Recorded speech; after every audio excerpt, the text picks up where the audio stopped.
The Boston Celtics have indeed made overtures to land superstar forward Kevin Durant, but Boston isn't exactly a new player in the Brooklyn Nets' ongoing trade process. The Celtics' most serious discussion, as first reported by The Athletic's Shams Charania on Monday, in which Brad Stevens' front office was amenable to parting with Jaylen Brown, came weeks ago at the beginning of July.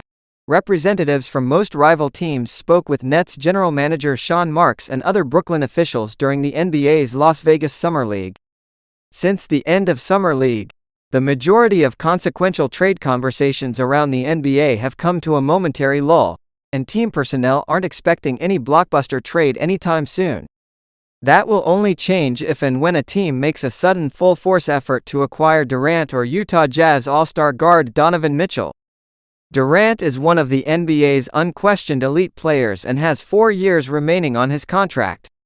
The market price for an established All-Star has grown to unprecedented levels, thanks to Utah's massive haul for Rudy Gobert and San Antonio's significant return for DeJounte Murray.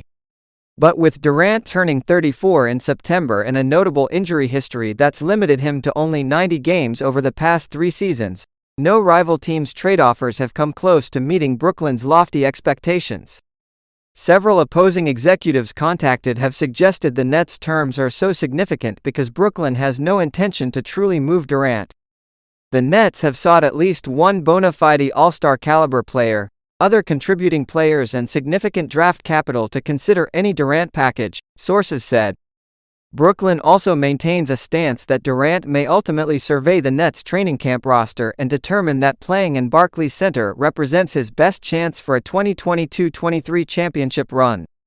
Interested teams are hopeful Brooklyn may ultimately have to lower its terms depending on Durant's response come late September, several months following his trade request.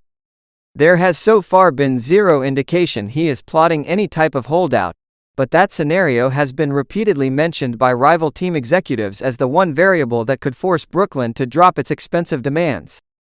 As Boston's second leading scorer during a sprint to the 2022 NBA Finals, Brown would clearly qualify as one of the league's premier young players Brooklyn could theoretically gain from a Durant departure.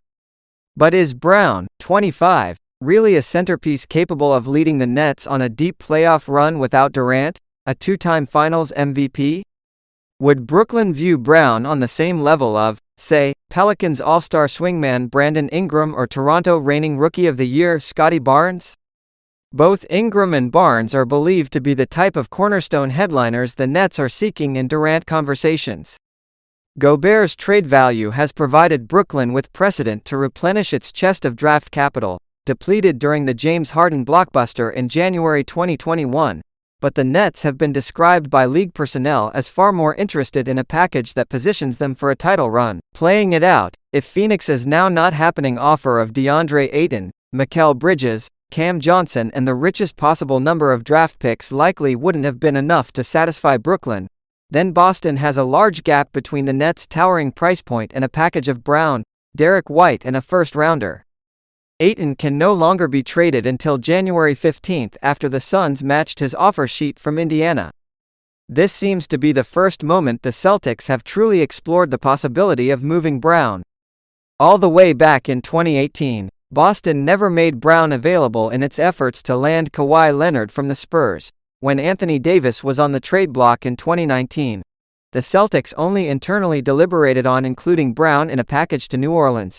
The Pelicans' one significant offer for Davis came from Los Angeles, and when Boston inquired about Ben Simmons last fall, the Sixers held firm in their own demand for an all-star caliber centerpiece and additional assets, and the talks never grew substantive. When Boston stumbled to 23-24 in January, team personnel only began to consider the possible returns from parting with Brown this offseason, to better optimize the Celtics' contending window starring Jason Tatum. The Celtics did not seriously entertain any inquiries for Brown ahead of the February trade deadline. There aren't many players Boston would swap Brown for, but the Celtics franchise has coveted Durant since before his 2006-07 draft year, when they fumbled games in an attempt to land him or Greg Oden that June.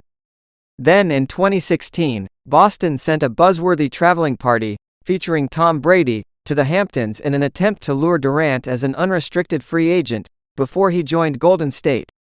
Since their momentous run to the finals, Celtics figures have spoken of wanting to add to a burgeoning championship core.